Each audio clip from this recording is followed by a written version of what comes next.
አላህን ተባረከ ወተዓላ ማመስገን በምላስ ብቻ የሚሰራ ስራ አይደለም። ባሮች ለአላህ ትክክለኛ አመስጋኝ የሚሆኑት መቼ ነው? በልባቸው እነሱ ዘንድ ያለው ጸጋ ሁሉ ከአላህ ዘንድ የመጣ መሆኑን በእርግጠኝነት ሲያውቁ ነው። አንድ ሁለተኛ፣ በዚያ ጸጋ በዚያ ውለታ ላይ አላህን በምላሳቸው ሲያመሰግኑ ሲያወድሱት ነው። ሶስተኛ ደግሞ ያንን ውለታ ያንን ጸጋ አላህን በሚያስደስት ነገር ላይ ሲያውሉት ነው፣ ሲጠቀሙት። እኒህ ናቸው የአላህ ተባረከ ወተዓላ አመስጋኝ ባሮች የሚባሉ እንጂ አልሐምዱሊላህ በአላህ ኒዕማ ውስጥ ነን ያለ ነው እያለ አንድ ሰው አላህ የሰጠውን ገንዘብ በሐራም የሚያውል ከሆነ፣ አላህ የሰጠውን እውቀት በሐራም የሚያውል ከሆነ፣ ከዚያም ውጭ የአላህን ጸጋዎች አላህ በማይወድባቸው ቦታዎች ላይ የሚጠቀማቸው ከሆነ ይህ ሰው አመስጋኝ አይደለም፣ በል ውለታ ቢስ ነው። የአላህን ጸጋውን ውለታውን ያስተባበረ ካለ አላህ ምን እያለ ነው ለዳውድ ዓለይሂ ሰላም ቤተሰቦች? ይሄንን ሁሉ ውለታ ውዬላችኋለሁ፣ የዱንያንም የአኼራንም መልካም ነገር ሰጥቻችኋለሁ። በእነዚህ ቤተሰቦች ውስጥ አላህ ንግስናን አድርጓል፣ ነቢይነትን አድርጓል፣ መጽሐፍን አድርጓል። ይሄን ሁሉ ኸይር ነገር ሰጥቻችኋለሁ፣ ብዙ ውለታን ውዬላችኋለሁና መልካም ስራዎችን በመስራት እኔ የምወዳቸውን ስራዎች በመስራት አመስጋኝ ባሮች ሁኑ እያለ አንድ ሰው በቀልቡ እሱ ዘንድ ያለው መልካም ነገር በልፋቱና በጥረቱ የተገኘ ነው ብሎ የሚያስብ ከሆነ ይህ ሰው አላህን አመስጋኝ አይባልም። ልክ የተሰጠውን ጸጋ አላህ በማይወደው ቦታ ላይ ማዋሉ አመስጋኝ እንደማያደርገው ሁሉ በእጅ ያለው ኸይር ነገር ገንዘብም ይሁን እውቀትም ይሁን ስልጣንም ይሁን ይሄ በራሴ ልፋትና ጥረት በብልጠት ያገኘሁት ነው ብሎ የሚያስብ ከሆነ ይህ ሰው የአመስጋኝ ባሪ አይደለም፣ በል ኩራተኛና ልቡን የማያውቅ ነው። ሐታ ሸይጣን ካልተጫወተበት አንድ ሰው እሱ ዘንድ ያለው ኸይር ነገር ከአላህ ዘንድ የመጣ ለመሆኑን ትንሽ ማስተንተንና ትንሽ ማሰብ በቂ ነው። ለምሳሌ አንድ ሰው ነጋዴ ሊሆን ይችላል፣ ሀብታም ሊሆን ይችላል። ነገር ግን ሀብቴን ያገኘሁት በእውቀቴ ነው፣ በብልጠቴ ነው፣ በልፋቴ ነው ቢል በዙሪያው ይመልከት። ከሱ የበለጠ 24 ሰዓት ሳያልፉ እንደ እንስሳ የሚሰሩ ሰዎች አሉ። ከቀን ቀለብ ውጭ ገንዘብ ማጠራቀም የማይችሉ ማለት ነው። ከሱ ውጭ ደግሞ ብልጥ የሆኑ በሳል የሆኑ እውቀትን የተባለ አላህ የከፈተላቸው ትልልቅ አዋቂዎች አሉ። እነዚያ የሚበሉትን እንኳን ላያገኙ ይችላሉ። ስለዚህ በእውቀት ከሱ የሚሻሉ ከሱ የበለጠ ቀለሊት የሚለፉ ሰዎች እያሉ ያን ነገር እሱ ማግኘቱ ከአላህ ዘንድ የተሰጠው ከአላህ ዘንድ የተዋለለት ውለታ እንደሆነ እንዲያውቅ የሚያደርግ ሙስሊም አላህ የምንም ነገር በር ከከፈተለት ያ ስጦታ ቀጥታ ከአላህ ዘንድ መሆኑን በእርግጠኝነት ማወቅ አለበት። ይሄ የሚያጠራጥር ጉዳይ አይደለም። አሁን እንዳሳለፈ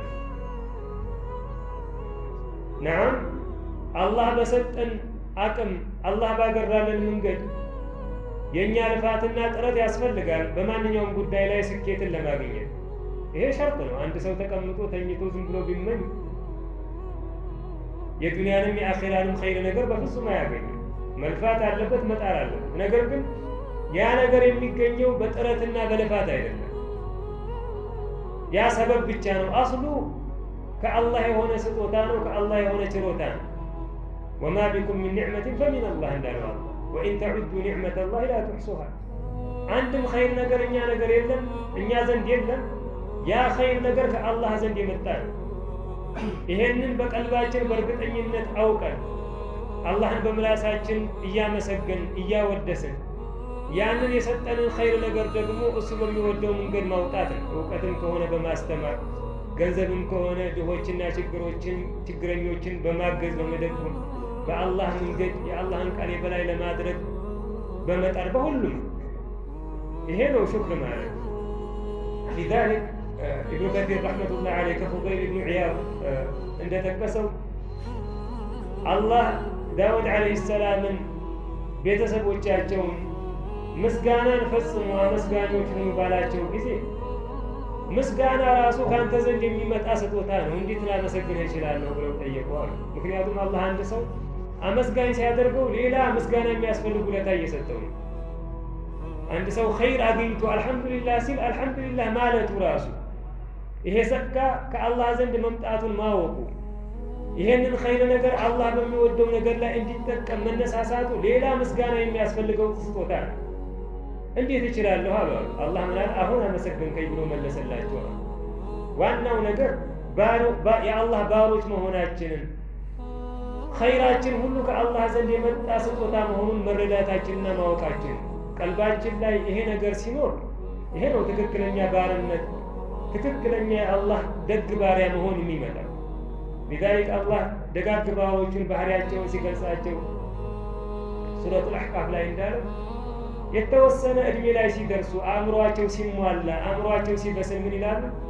ረቢ አውዚዕኒ አን አዝኩረ ኒዕመተከ አለቲ አንዐምተ ዐለይየ ወዐላ ዋሊደይ፣ በእኔ ላይ የዋልክልኝን ውለታ የሰጠኝን ጸጋ እንዳመሰግን ወፍቀኝ፣ ምራኝ፣ አግራለኝ ብለው ይለምናል። ሙስሊም ይሄንን እውነታ መረዳት አለበት። ሁሉም ኸይር ነገር ከአላህ ዘንድ መሆኑን አውቆ ያንን ኸይር አላህ በሚወደው ማዋል አለበት። ያ ለሱ ነው ጥቅም። አንድ ሰው አመስጋኝ ሲሆን አላህ ያንን ጸጋውን ያጸናለታል፣ ያበዛለታል፣ እጥፍ ድርብ ያደርግለታል። ለኢን ሸከርቱም ለአዚደነኩም እንዳለ። በተቃራኒው ከሆነ ግን ጥፋት ነው የሚመጣበት። አብዛኛዎቹ የአላህን ኒዕማ የሚያስተባብሉ የአላህን ውለታ የሚረሱና የሚክዱ ናቸው። ትክክለኛ የእውቀት ባለቤቶች እውነተኞች የኢማን ሰዎች ብቻ ናቸው የአላህን ጸጋ ልኩን የሚያውቁት፣ በዚያ ላይ አመስጋኞች የሚሆኑ። ዑመር ረዲየላሁ ዐንሁ ከጥቂቶቹ አድርገኝ እያሉ አላህን ይለምን ነበር። ይሄ በዕልም ነው፣ በተደቡር ነው፣ በዒባዳ ነው የሚመጣው። አንድ ሰው የአላህን ስጦታ ልኩን የሚያውቀው የአላህን ውለታ የሚረዳው ቀልቡ ደህነኛ ሲሆን ነው፣ የእውቀት ሰው ሲሆን ነው፣ ቁርአንን ሲያስተነትን በዒባዳ ላይ ኢስቲቃማ ሲኖር ነው። አማ ከኸይር የራቁ ሰዎች፣ ከእውቀት የራቁ ሰዎች የአላህ ጸጋ ላይ የተገላበጡ አላህን የሚያማርሩ ናቸው። የታዘዙትን ስራ አንድ እንኳን ሳይሰሩ ጧት ማታ አላህን እያመፁ ኸይር ነገር ይገባናል፣ መልካም ነገር ይገባናል ብሎ የሚያስቡ ናቸው። ይሄ ጉረኝነት ነው፣ ትዕቢተኝነት ነው። ሙእሚኖች ግን አላህን እየታዘዙ ኸይር ስራ ጧት ማታ እየሰሩ እነሱ ዘንድ ያለው ኸይር ነገር በአላህ ችሮታ እንጂ እነሱ ተገብቷቸው እንዳልሆነ በእርግጠኝነት ያውቃል። አላህ በችሮታው በደግነቱ ነው እንጂ ይህንን የሚሰጣቸው በስራቸው ቢይዛቸው በማንነታቸው ቢተሳሰባቸው ኖሮ የሚበሉት ጉርሻ የሚጠጡት መጠጥ ራሱ እንደማይገባቸው ያውቃል። ሙስሊም ይሄን ደረጃ የሚያገኝበትን የአላህን ጸጋ ውለታውን ስጦታውን አውቆ ከአመስጋኝ ባሮቹ የሚሆንበትን መንገድ መያዝ አለበት። ይሄ መንገዱ እንዳሳለፍ ነው ትክክለኛ ዒልም ነው፣ ቁርአንን ማስተንተን ነው፣ በዒባዳ ላይ ኢስቲቃማ ነው። አንድ ሰው ቀልቡ ካልተስተካከለ እውቀቱ ትክክለኛ ካልሆነ ነገራቶች ሁሉ በግልጽ አይታዩትም። ኸይር ውስጥ ሆኖ ጸጋ ውስጥ ሆኖ ስቃይ ውስጥ እንዳለ ይሰማዋል። ሁልጊዜ ጉድለት ነው፣ ሁልጊዜ መማረር ነው፣ ሁልጊዜ ይሄ ለምን አላገኘውም። ነገር ግን ቀልቡ ከተስተካከለ በሶላት ላይ በኸይር ስራ ላይ ኢስቲቃማ ካለው አላህ የሰጠው ነገር መልካሙ ብዙ ሆኖ ይታየዋል። አኼራው ያሳስበዋል። አላህን ሁል ጊዜ ያመሰግናል፣ ቢከፋውም ቢደላም። አብዛኛዎቹ ስሜታቸውን ነው የሚከተሉት። ደስ ሲላቸው በአፋቸው አልሐምዱሊላህ ይላሉ። ሐታ ሙስሊም እንኳን በውስጣቸው የሚያማርሩ ከመሆናቸው ጋር የሚገባንን አጥተናል የሚል ሀሳብ ከመያዛቸው ጋር ኢብኑል ቀይም ረሕመቱላሂ ዐለይሂ እንደሚለው አብዛኛው ሰው በቀልቡ አላህ በድሎኛል የሚል ሀሳብ ይዞ ነው የሚኖረው ይላል። ናም ይሄንን ሙስሊም በምላሱ ለመናገር አይደፍርም።